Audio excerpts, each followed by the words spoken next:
Razstava Neokonstruktivisti nekoč in danes postavlja na ogled 5 umetnikov v galeriji Prešernovih nagrajencev. 2 slikarja in 3 kiparje. Slikarja sta Vinko Tušek in Drago Hrvatski, kiparji pa Dragica Čadež, Tone Lapajne in pa Dušan Tršar.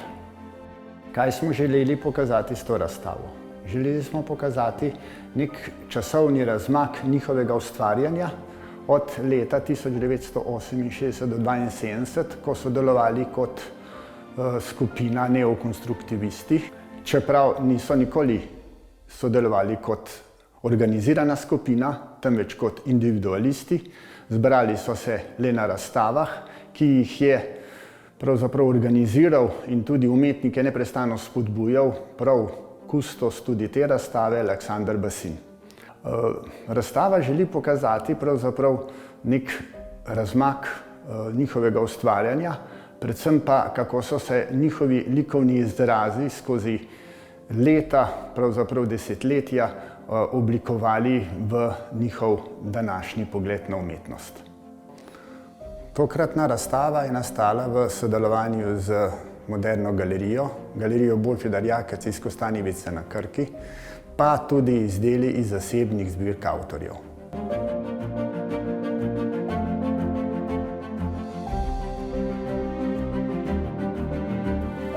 Razstava skupine Neokonstruktivisti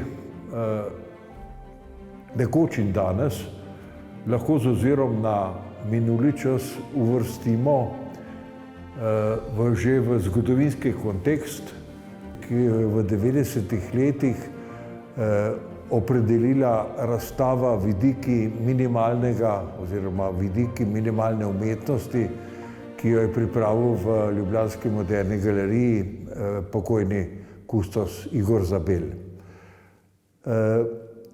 To, kar mene veže na skupino Neokonstruktivisti, ki se je prvič predstavila v javnosti leta 1968, je moj aktivni kritiški čas, ko sem komuniciral z tedaj mlado generacijo, ki se je uveljavila ob skupini Oho, ob skupini Ekspresivna figuralika mladega ljubljanskega kroga in ki smo jo potem po skupnem dogovoru z avtorji dodali oziroma dali ime Neokonstruktivisti.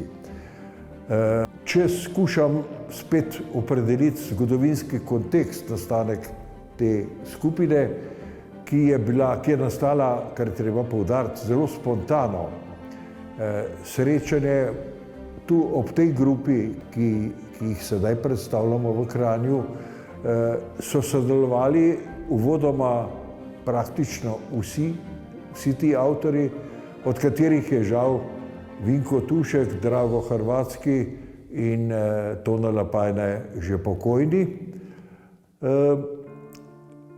In čas, kot vsi vemo, leto 1968 je bil izredno nemirno leto.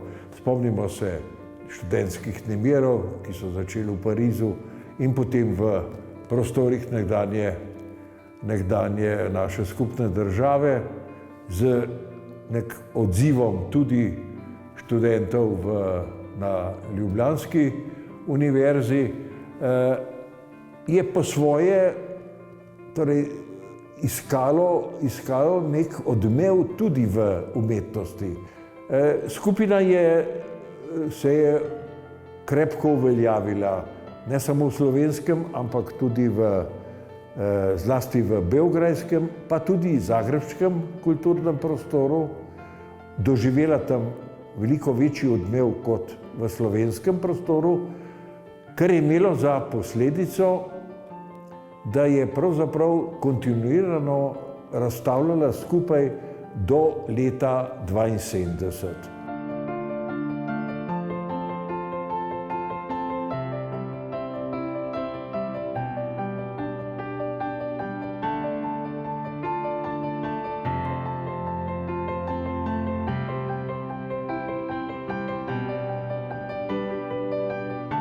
Specifika akademskega kiparja Dušana Tršarja, ki je seveda izhajal iz normalne kiparske tradicije, roden majot, tako se je pač šolal, je bil ta prestop na objektu, ki ga vidimo tu, svetlobnem objektu, mora biti eden od najbolj radikalnih prestopov iz kiparske tradicije. Prvič je bila to uporaba popolnoma netradicionalnega kiparskega materiala, pleksistekla, potem vnos svetlobe. Tršar je rad uporabil barvno pleksisteklo ali pa je dodal mu umetno svetlobo, tako da je imel objekt neko notranji vzgib, notranjo svetlobo, ki je potem polnila cel prostor.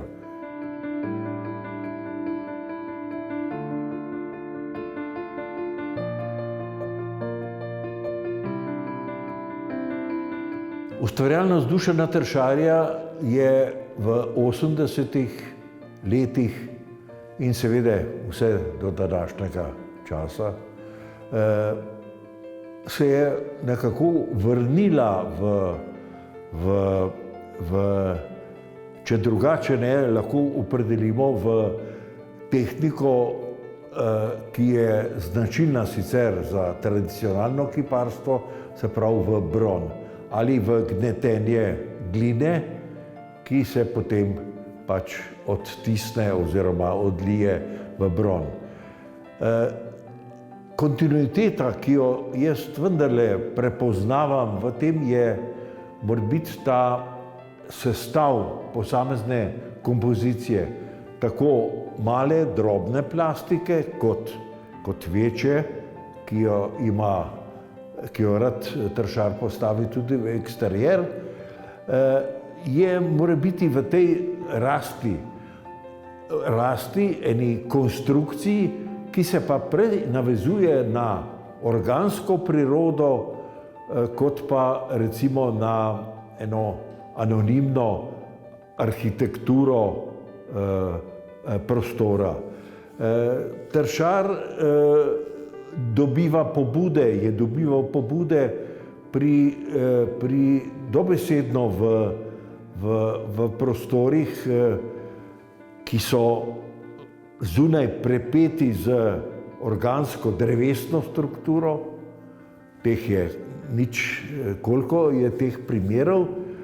Medtem ko drobna skulptura je pa v bistvu teži vedno k višku, k eni organski rasti, pri čemer ostajajo kiparjeve dlani tisto izvajanje, tisto delovno orodje, da tako rečem, ki ga Tršar skuša ohraniti v vsaki svojemu stisku kiparske gmote, ki je pa predvsem bolj reliefnega značaja, ni več taka prostorska, kot je bila v času njegovega neokonstruktivističnega obdobja ali pa minimalnega obdobja. In ti broni govorijo pač, lahko bi rekel, da so navezani na eno slovensko kiparsko tradicijo, ki jo goji tudi recimo Tršarjev brat Drago Tršar, ampak Dušanova specifika je v tej anonimnosti, v tej abstraktni likovni govorici, ki ima pa vendarle svoje izzive v organski prirodi.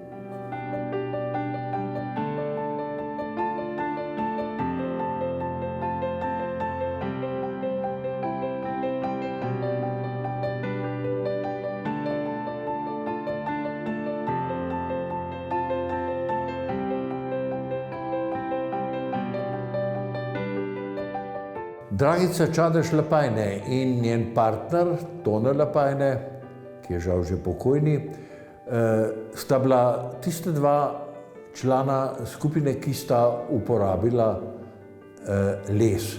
Les, ki sta ga dobro poznala, še pred prestopom v to novo kiparsko govorico, za katerega sta pa vedela, da ga morata nekako obdelati drugače.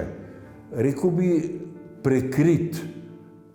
Tipičen primer je tele male skulpture, malega kipa Dragice Čadež, ki ga ona prebarva, skuša prekriti organsko rast lesa s kombinacijo rdeče, črne barve.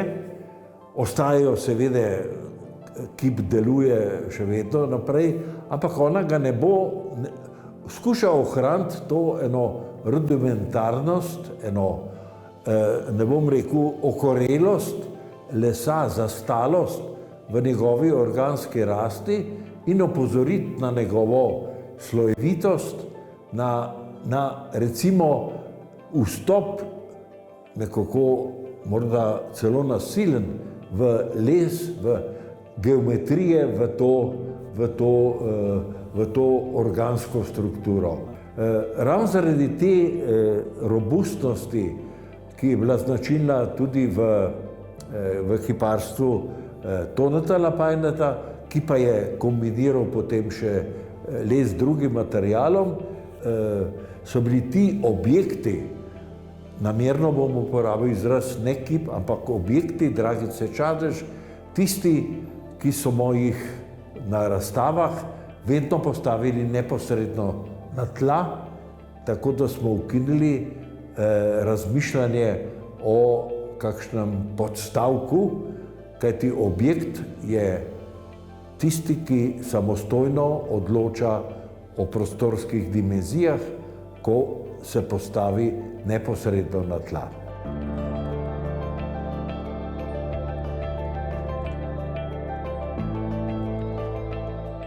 Vsa leta mojega kiparstva sem raziskovala les v vseh mogočnih načinih,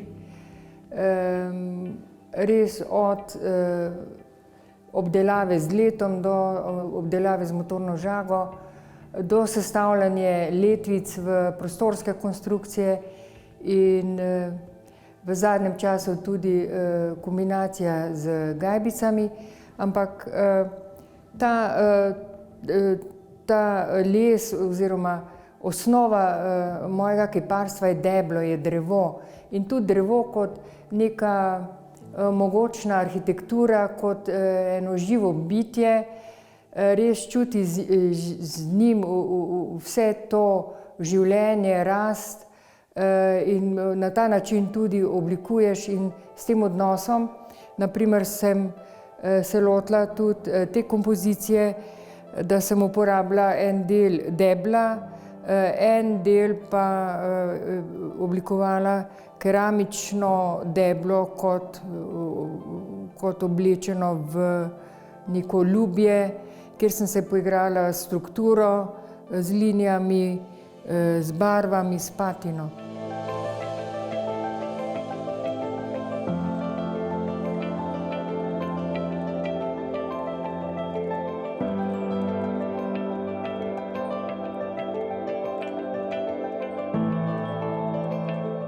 Pri teh mojih novejših delih se poigravam z sestavljanjem konstrukcij iz elementov gajbic v nekih bolj pravilnih ali pa nepravilnih zaporedih. Tukaj je zopet kombinacija keramike, kjer izpostavljam neke vrste strukture ali pa mogoče malo bolj zmodelirane oblike, jasno, primerno tudi vsebini. Naslov te kompozicije je Zid kraljev in to ni predstavljal nek zid. Zidovi so zdaj povsod popularni in ti kralji so lahko, kdorkoli smo mi, je nekaj minljivega ali pa nekaj večnega.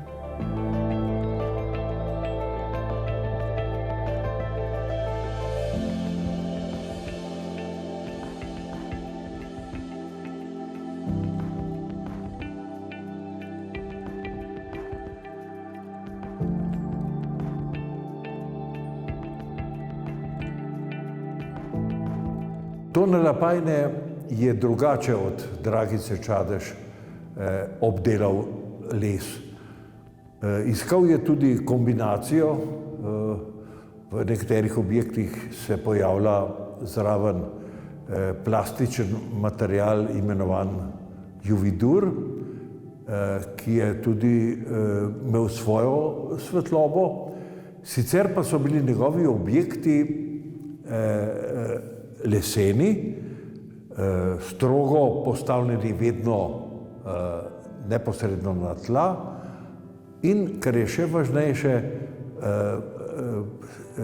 popolnoma zakrita organska rast lesa, pokrita z barvo, tako da včasih nisi imel niti več občutka, da je to les, ampak da je to ona plastika.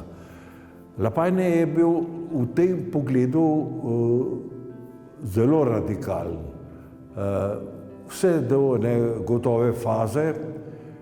Vem, da je zelo študiral tudi angleško kiparstvo tistega časa in lahko rečem, da je en pozitiven odmev, ki je bil v slovenskem kiparstvu, prav bil doprinos Toneta Lapajneta v definiciji objekta kot takega.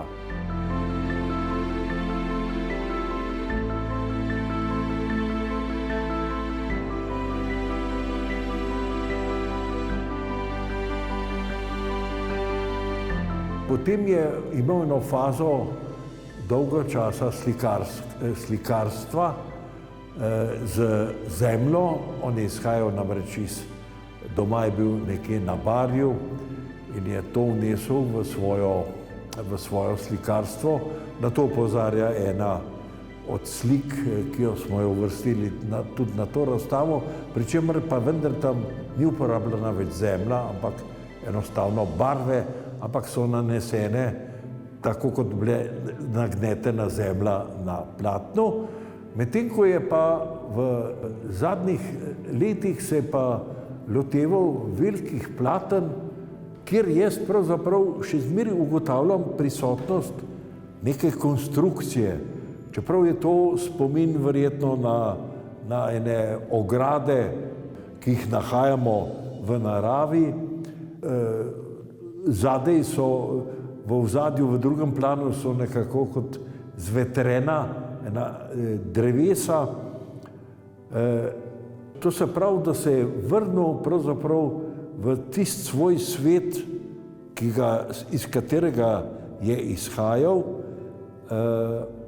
pristal na les in na eno imaginarno konstrukcijo nečesa, kar lahko nahajamo v naravi, lahko pa tudi ne.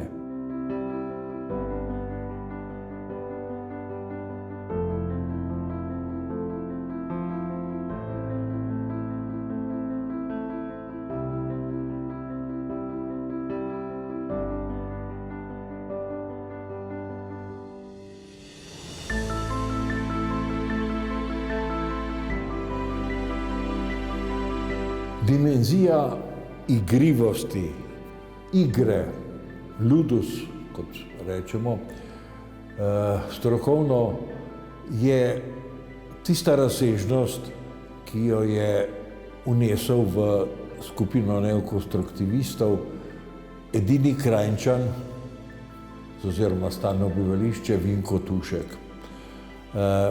Igrivost na eni strani, ki se je dobesedno prekrivala z barvitostjo, z barvo.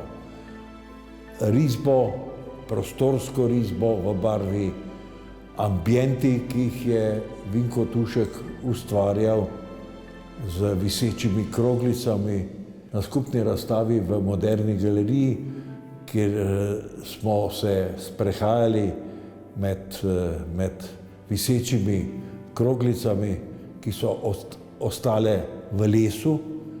Les je bil namreč spet ena značilnost, ki jo je Vinko Tušek ohranil in jo strukturo tudi prekril, čeprav se je potem v kasnejših letih ukvarjal tudi z pleksisteklom. Eden od teh pleksisteklov smo izbrali tudi za sedanjo razstavo v Kranju. Iskanje konstruktivnosti v igrivosti, to je morebiti skupni imenovalec vseh njegovih del, tistih začetnih. Kasneje je pa ostala ta pravzaprav vedno bolj prisotna tudi ta konstrukcija, vendar nikoli v enim radikalni obliki, o čemer pričajo njegove materialno delujoče krogle in izpričujejo eno posebno dimenzijo.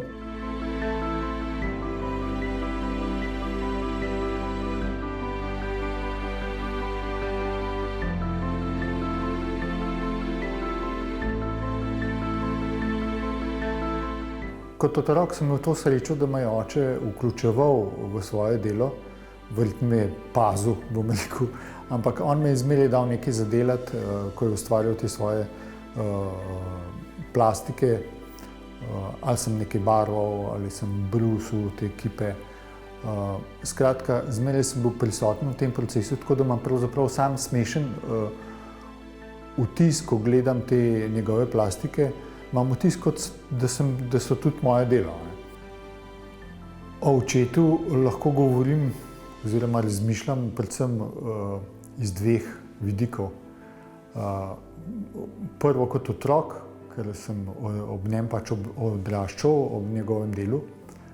Drugo pa tudi kot slikar, ker sem pač šel po njegovi poti in si deliva isti poklic. Moj spomin na ta čas je izredno kot ena sama svetloba in barva. Tak je bil tudi naš dom, vse je bilo zelo svetlo, zelo barvito, stalno se je spreminjalo. Hkrati pa se mi je zdelo ves čas, kot da ne gre samo za te neke eksponate, ampak da gre pravzaprav za cel prostor. On je cel prostor napolnil z umetnostjo, s tem barvitim, svetlim minimalizmom in pa igrivostjo. On je bil hkrati tudi likovni pedagog. Moram reči, da je bil po eni strani bil zelo raziskujoč, dostikrat se je postavljal posebne naloge, koncepte, da je prihajal do novih stvari, do novih odkritij. Tako da bi lahko rekli, da je po eni strani bil tudi zelo konceptualen, ampak moram pa tukaj poudariti, da ni šel v neke sociološke vode ali nekaj takega, ampak je vedno je ostajal na vizualnem, na likovnem področju. To je bilo izključno, kar ga je zanimalo. Tukaj je štartal in tam je zmeraj ostal. Stalno se je trudil za nove izraze, za nove oblike. Iskal je prav načrtno, iskal nove oblike, nove kombinacije. Raziskoval je tako te mehke, organske oblike, kot jim je on rekel, potem je tudi precej poznan, in pa hkrati na drugi strani te ostre geometrijske oblike.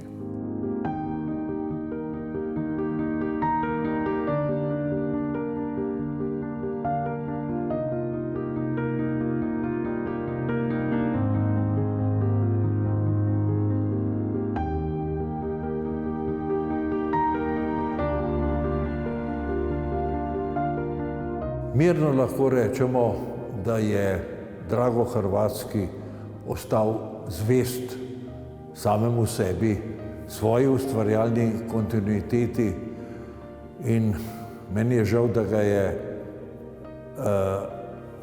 smrt prehitela še pred otvoritvijo te razstave, za katero je vedel in smo jo že napovedali. Barva, radikalizacija barve, izničenje materijala, dosledno prekrivanje snovi, iz česar so ti objekti sestavljeni, ki so pogojeni sami v sebi z elementi objektov, govorim o teh objektih, ki so zadnji, ki so nastali, in cela razstava je pravzaprav govori o stvareh, ki jih je Drago Hrvatski napravil, izdelal pravzaprav že potem, ko skupina ni več nastopala skupaj. Govorijo o prisotnosti tega elementa igre v slovenski likovni umetnosti, ki je izjemno redka. Njegova platna, njegove grafike, s katerimi se je dosledno ukvarjal vse do zadnjega časa,